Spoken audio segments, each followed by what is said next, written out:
بسم اللہ الرحمن الرحیم۔ معزز ناظرین السلام علیکم، آپ دیکھ رہے ہیں یوسف محمدی یوٹیوب چینل۔ آج میں آپ کو بتاؤں گا کہ شہر مکہ میں واقع مسجد جن کو آخر جنات والی مسجد کیوں کہا جاتا ہے۔ لیکن ویڈیو شروع کرنے سے پہلے آپ تمام حضرات سے گزارش ہے کہ برائے مہربانی ویڈیو پوری واچ کریں تاکہ بات کی مکمل سمجھ آ سکے، اور میرا چینل یوسف محمدی سبسکرائب کر کے بیل آئیکن کے بٹن کو پریس کر دیں تاکہ ہر آنے والی نئی ویڈیو آپ تک بآسانی پہنچ سکے۔ تو چلتے ہیں مسجد جن کی تاریخ کی طرف۔ مکہ مکرمہ کی تاریخی اور ابدی شہرت کے حامل مساجد میں مسجد جن کو بھی لازوال مقبولیت ملی ہے۔ مسجد جن مسجد حرام کے شمال کی جانب 3 کلومیٹر کی مسافت پر واقع تاریخ اسلام کی عظیم یادگار سمجھی جاتی ہے۔ کتب تاریخ میں اس کی شہرت کے اور بھی کئی واقعات ملتے ہیں، تاہم اس کی سب سے بڑی وجہ شہرت یہاں پر نبی کریم صلی اللہ علیہ وسلم کے ہاتھ پر جنات کی ایک جماعت کا اسلام قبول کرنے کا واقعہ مشہور ہے۔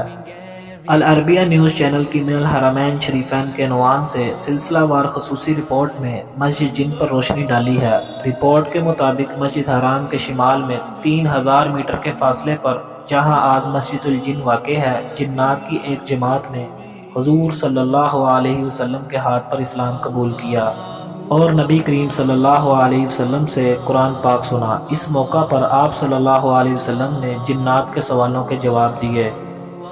مستند تاریخی مصادر اور کتب سیر سے معلوم ہوتا ہے کہ ایک بار نبی کریم صلی اللہ علیہ وسلم جلیل القدر صحابی عبداللہ بن مسعود رضی اللہ تعالی عنہ کو ہمراہ لیے رات کے وقت اس جگہ پہنچے، اور آپ صلی اللہ علیہ وسلم نے عبداللہ بن مسعود رضی اللہ تعالی عنہ کو ایک خاص مقام سے آگے بڑھنے سے منع فرمایا تاکہ کہیں جنات انہیں نقصان نہ پہنچا دیں۔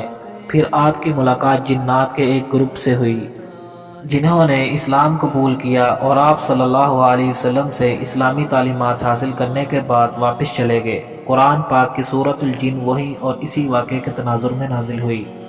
بعد ازاں اسی مناسبت سے وہاں ایک وسیع اور عید مسجد تعمیر کی گئی جسے مسجد الجن کا نام دیا گیا۔ زمانہ گزرنے کے ساتھ ساتھ مسجد کی تعمیر و مرمت کے ڈیزائن بدلتے رہے ہیں، مگر اس کے قیام کا واقعہ آج تک مسلمانوں کے دلوں میں تازہ ہے۔ الحرمین شریفین کی زیارت کا شرف حاصل کرنے والے مسجد الجن کی زیارت بھی کرتے ہیں۔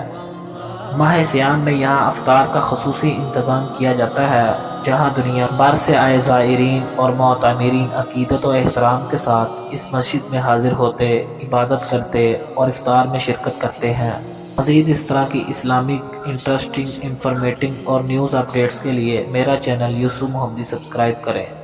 ملتے ہیں پھر اگلی ویڈیو میں، تب تک کے لیے اللہ حافظ۔